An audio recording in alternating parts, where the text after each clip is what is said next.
There are plenty of affordable hot hatches on the market, but when you spend 50 grand or more, this trio of brand new models offers you seriously fast performance and all-wheel drive. There's the Subaru WRX STI. It's the rally-bred hero that's trying to find a broader audience. The new Volkswagen Golf R. It's the fastest Golf ever, and it's trying to become a bit more hardcore. Then there's our wild card, the Audi S3, Audi's first ever S3 sedan. It's fast and a little bit posh. Let's face it, these three cars are all about bang for your buck and which one offers the best value for money. We've left the confines of the city, we're out here in the country, let's hit the road and see exactly how they perform. The Volkswagen Golf R and Audi S3 share 2-litre turbo engines, producing 206 kilowatts and 380 Nm to claim 0 to 100 in 5 seconds flat. This S3 sedan comes only with a 6-speed dual-clutch auto for $62,200, making it by far the most expensive car here. The Golf R is optioned with the same auto, though its $54,990 price tag is for the only hatchback of the group. The Subaru WRX STI matches the auto-equipped Golf R on price, though it's 6-speed manual only. It also just eclipses its rivals for acceleration thanks to 221 kilowatts and 407 Nm from a larger 2.5-litre boxer turbo. Now inside the STI, there really isn't a feeling of premium quality in here. There's a lot of harsh plastics, particularly on the doors and around some of the handles. Now you get all the instrumentation you need, you get sat-nav, although this does look like an aftermarket audio system that's a bit of an afterthought and it's been thrown in there. The gauges are quite clear and easy to read, and the steering wheel mounted controls are good too. What we particularly like is this center console area here. You get the sport button that you can adjust, and you also get to play with the active center diff. It's not an uncomfortable place to be, the seats are quite good, but it just doesn't quite have that premium feel that it needs in this company for the price. Inside the Golf R is every bit as good as every other Golf, and therein lies the problem. It just doesn't differentiate itself enough from the models below it, such as this small low-resolution screen, but it does have some cool technology such as this drive mode selector, which allows you to select race, comfort, etc. and that's fun. And there's also some brilliantly bolstered sports seats, important for a car that handles on rails. But for a car costing over $50,000, I think it could do with a little more luxury.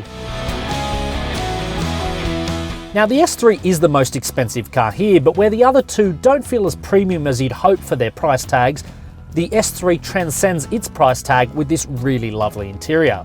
There's these beautiful trims and textures everywhere, really tactile controls, and this high resolution screen in the centre. This is a proper luxury performance car.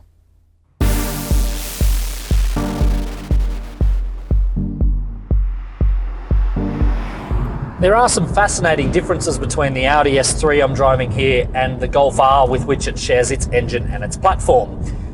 The S3's adaptive suspension is more comfortable and more controlled than the Golf in pretty much all of its modes. But when you switch to their firmest setting, the Golf is noticeably sharper. But that's not a bad thing for the Audi though, because this is a wonderfully balanced chassis that provides plenty of drive to the rear wheels. In fact, it's great to be able to say that an Audi is really playful. Yes, the WRX STI is more raw and connected, but the real question is, can I have as much fun in the S3 as I can in the Subi? And the answer to that question is yes, and I get all this luxury thrown in as well. This is a fantastic little car.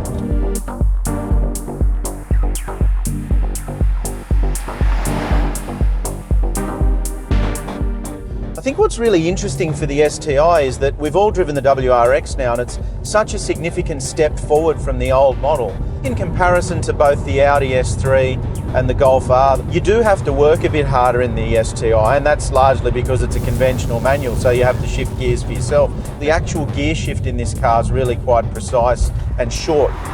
Subaru sells its brand on four-wheel drive, or in this case all-wheel drive, and you get that real sense of reassurance from the STI. You never really feel like you're running out of grip. At low speed around car parks and when you're parking in the city, the steering really does feel quite heavy.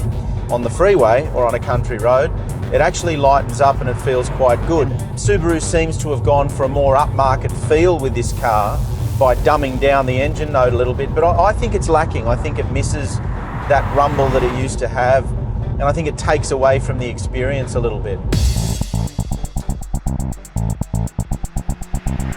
All Golfs ride well, but where the Golf R really shines is with its ride handling balance. It is absolutely perfect. It's able to combine a supple ride while handling like it's on rails, and that's special. The steering too has good weight, but that can be adjusted by hitting the drive selector mode and depending on your driving conditions. Volkswagen have achieved a fantastic balance between ride and handling. It's able to soak up all the bumps while remaining poised and sharp through the bends. This 2-litre turbo pumps out 206 kilowatts and 380 Newton meters, so there's oodles of punch whenever you need it. Brilliant, and that engine note, it is really something special. The way this DSG goes through the ratios with that blipping throttle, it's all such a great experience. Ride, handling, power, this is simply the best all-rounder I've driven in years. Tony especially was happy that the Golf R proved fastest around the Wakefield Park circuit, recording a 1 minute 11.54 second lap. It was superbly flat and grippy, and 0.7 of a second faster than the S3, which as on the road felt softer, though it was the most keen to lift off oversteer. The STI was slowest at 1 minute 13.06 seconds, though it suffered from what felt like a misfire on each full throttle corner exit. With its centre differential set to maximum rear mode, it felt the most like a rear-driven car, and the most raw. That said, a narrow power band too often kept it off boost or breathlessly over revving, hampering its time, where its rival engines stay strong everywhere. Alright boys, we're coming to the pointy end. I know for me today the biggest surprise was these two, because they feel so different. They run the same chassis, same engine, yet the Audi nails that sports luxury brief. The Golf has really come of age. It now sends drive to the rear wheels, and it's so quick. But the real disappointment for me was the STI. Likewise, I don't think the STI has moved forward enough like the WRX, which is a big leap forward from the previous model. This is still a little bit crude. You've got to work very hard behind the wheel. It's still a very mechanical experience, not for me. Trent, I know you're a bit of a fan of this car. Yeah, look, I like the STI. I agree with you guys. I think the S3 is definitely the pick in terms of luxury and outright comfort on the road. The Golf R really is a brilliant all-rounder, and it's as good as a Golf has ever been, really. But for me, the STI is just, there's something about it that I really like. I like that crude mechanical feel that you get from it, and I like the fact that it's a little bit rough around the edges. All right guys, so which one would you take? I know for me, if I could afford it, I think the S3 is worth the premium, Tone. Well, it just has to be the Golf R for me, Dan.